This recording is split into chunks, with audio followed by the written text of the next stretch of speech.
This is VOA News. Reporting by remote, I'm David Byrd.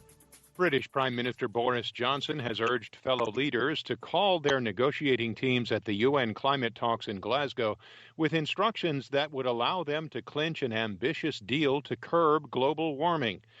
Meanwhile, the world's two top carbon polluters, China and the United States, pledged to increase their cooperation on climate action in a joint declaration issued at COP26. U.S. envoy John Kerry says the agreement should answer questions about the pace at which China is cutting emissions. The steps we're taking, we believe, can answer questions people have about the pace at which China is going and help China and us and others to be able to accelerate their efforts. Kerry said the two countries would work together to accelerate the emissions reductions required to meet the temperature goals of the 2015 Paris Agreement on climate change. The United Nations says Ethiopian authorities have arrested and detained some 70 truck drivers contracted by the UN and other aid groups in the past week since the government declared a state of emergency amid the country's escalating war. UN spokesman Stefan Dujarric said at least 9 UN staffers had been detained, adding that the world body would continue to work and engage with the government to secure their release. And we're trying to get exact numbers in a place where often the communications are challenging within the country and between here and Addis. The arrests are a further challenge to efforts to deliver humanitarian aid to millions of people in Tigray, which has not received badly needed aid supplies, including food, medicines, and fuel, since the Ethiopian military began hitting the Tigray capital with airstrikes on October 18th. This is VOA News. The Biden administration is stepping up pressure on Russia over a buildup of troops along its frontier with Ukraine. Speaking in Washington, Secretary of State Antony Blinken told his Ukrainian counterpart Dmytro Kuleba that the U.S. commitment to Ukraine's security and territorial integrity is ironclad and would not change. He said any Russian escalation along the border would be viewed with grave concern.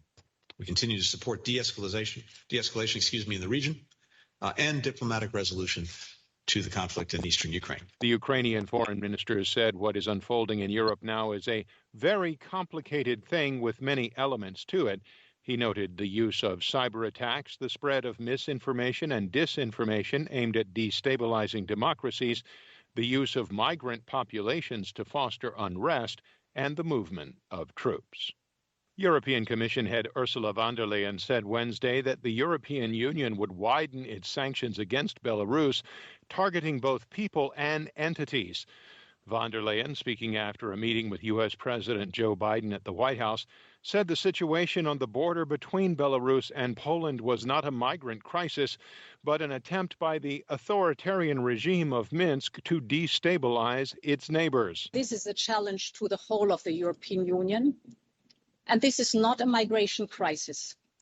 This is the attempt of an authoritarian regime to try to destabilize its democratic neighbors. Western governments have accused Belarusian strongman Alexander Lukashenko of luring the migrants to his country and then sending them to cross the border into EU member Poland in retaliation for sanctions. U.S. consumer prices rose 6.2% in October compared with a year ago, the highest inflation since 1990. AP's Ben Thomas reports. Job gains and pay raises have been much healthier during the pandemic recovery than they were after the Great Recession, but inflation is eroding the pay gains, and surveys indicate that's hurting Americans' confidence in the economy. Economists do expect inflation to slow once supply bottlenecks are cleared and Americans' consumption patterns shift back to pre-pandemic norms, yet it's persisted much longer than most had expected. Federal Reserve Chair Jerome Powell has described inflation as transitory, but last week he acknowledged higher prices could last well into the summer. Ben Thomas, Washington. The news about consumer prices sent stock prices lower on Wall Street, with the Dow Jones Industrials dropping 0.66%, the S&P falling by 0.82%, and the Nasdaq off by 1 2/3%. Reporting by remote,